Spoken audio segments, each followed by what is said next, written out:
Hello WhatsApp guys, কেমন আছেন সবাই? সবাই ভালো আছেন জানি। তারপরও বলতেছি আমরা ভালো নাই, কারণ হুট করে দেখি যে মধ্যবাজার লিঙ্ক ডাউন। তো মধ্যবাজারের দিকে আমরা চলে যাইতেছি, যাই দেখবো যে কি সমস্যা হয়েছে। তার কাটছে সেটা কনফার্ম, তো আমরা যাই দেখবো যে এখানে কি সমস্যা হয়েছে, যে তার কাটা পড়ছে না তার ছিঁড়ে গেছে। সেটার জন্যই আমরা যাইতেছি, একটা ভ্যান নিয়ে সোজা যাইতেছি মধ্যবাজারের দিকে। তো আমরা মধ্যবাজারের কাছাকাছি এসে পড়ছি। তো এইখানে দেখবো যে এখানে কি হয়েছে না হয়েছে।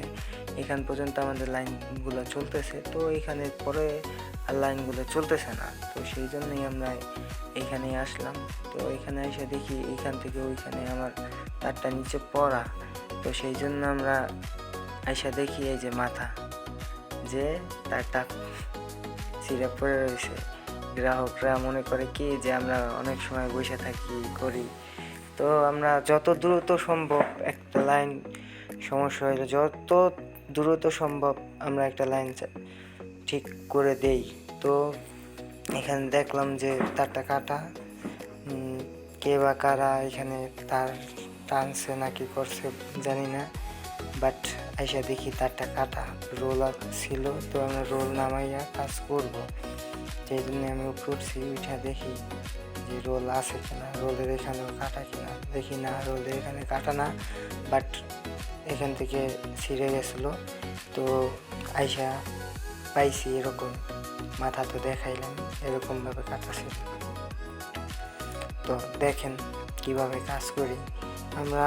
প্রতিটা গ্রাহককে মনে করি যে একটা লাইনও বন্ধ না থাক, কিন্তু তারপরও যতটা পারি আমি, যতটা সম্ভব আমরা চেষ্টা করি যে লাইনগুলো চালু থাক।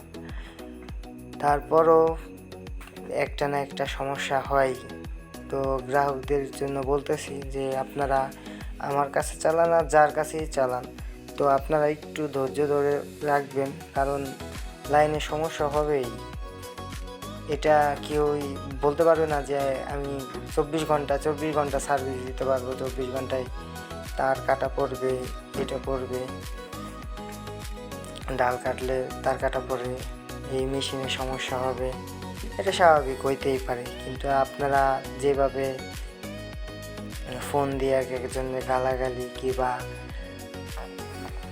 এক একজনের হুমকি দামকি এইসব দেওয়াটা আমি মনে করি না যে ভালো।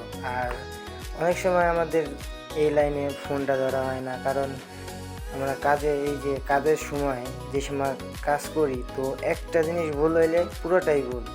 তো সেই জন্য অনেক সময় ফোনটা ধরা হয় না। তো আপনারা সেই জন্য কিছু মনে করবেন। অনেক আইএসপি লাইন পর্যন্ত ভিডিওটা স্কিপ করতেছি, এই পর্যন্তই বিদায়। আল্লাহ হাফেজ, সবাই ভালো থাকবেন।